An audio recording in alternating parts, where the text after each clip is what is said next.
If you're a Pacific salmon battling to return to your birthplace after years at sea, life can be a real jungle.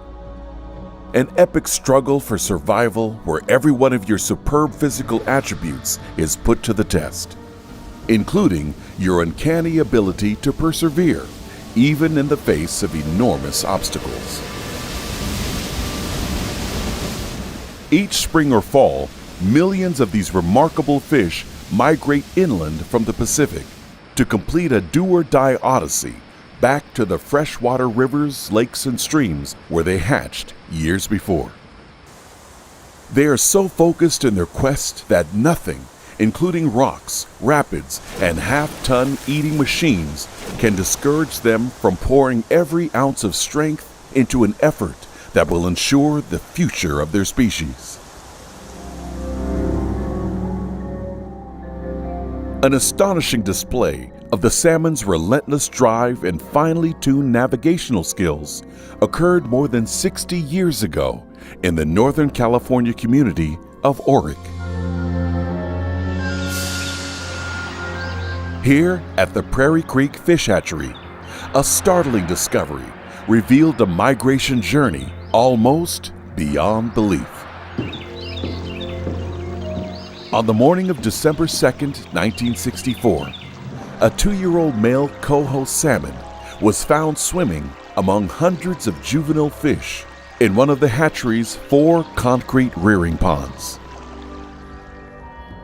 Closer examination revealed that the dorsal fin of this unexpected visitor had been clipped with the distinctive identification mark of the Prairie Creek facility. A mark carried only by fish raised in this pond and released to the sea the year before. The dislodged wire screen used to cover the pond's drain box implied an obvious but unlikely explanation for the puzzling scene. Perhaps in an attempt to reach its home waters, the fish entered through the maze of pipes in the hatchery's drainage system. Apart from a hoax, it was the only logical conclusion. Yet a look at the route the fish would have taken defied all logic. Like all salmon raised and released from the Prairie Creek hatchery, the fish would have returned from its time at sea here, where Redwood Creek flows into the Pacific Ocean.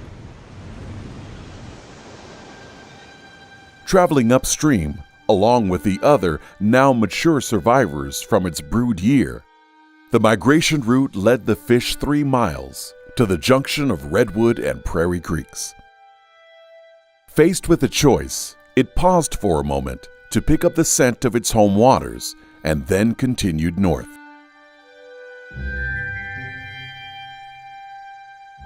While swimming constantly against the current, the pace was slow but steady.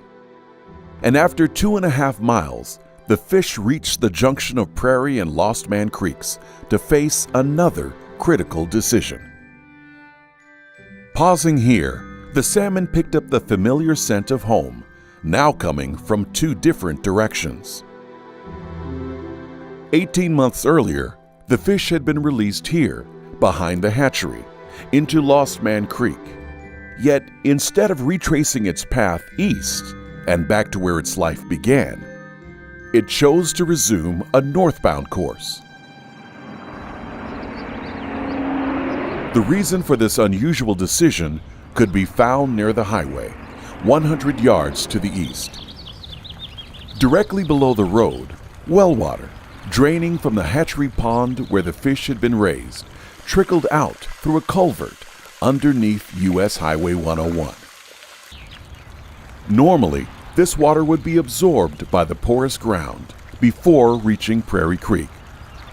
But exceptionally heavy rains that winter created a small channel that mixed with the hatchery water to carry the chemical signal home, all the way to the determined salmon.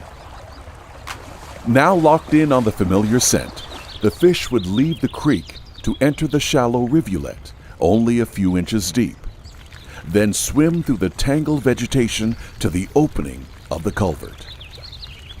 Home was near, but the biggest challenge was still yet to come.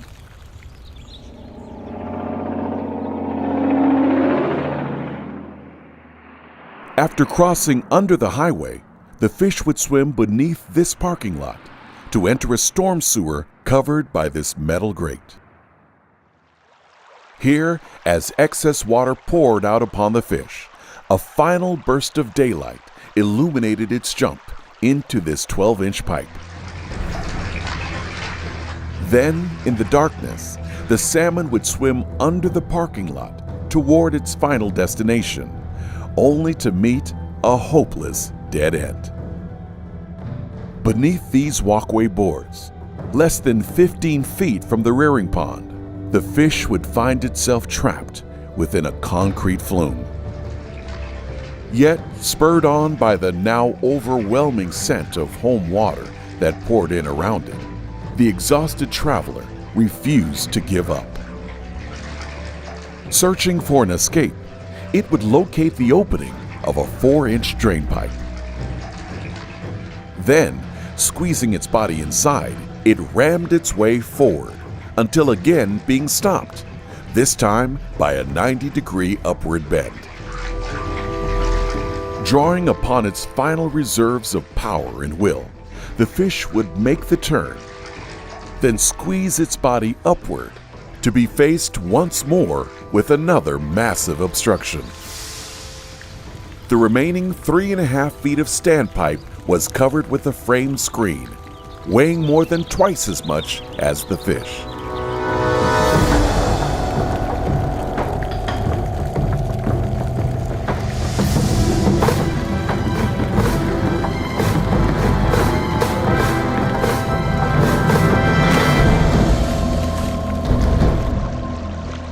As the battered fish swam among the juvenile salmon on that cold December morning, doubts and questions about its journey filled the air like heavy mist. Finally, the decision was made to lift off the boards covering the drainage flume, and moments later, speculation gave way to awe and wonder. 72 coho salmon, all bearing the fin clip of the Prairie Creek hatchery, were trapped within the flume. Each had battled alongside its indomitable companion to make all but the final leap back into the pond, the home waters where their lives began.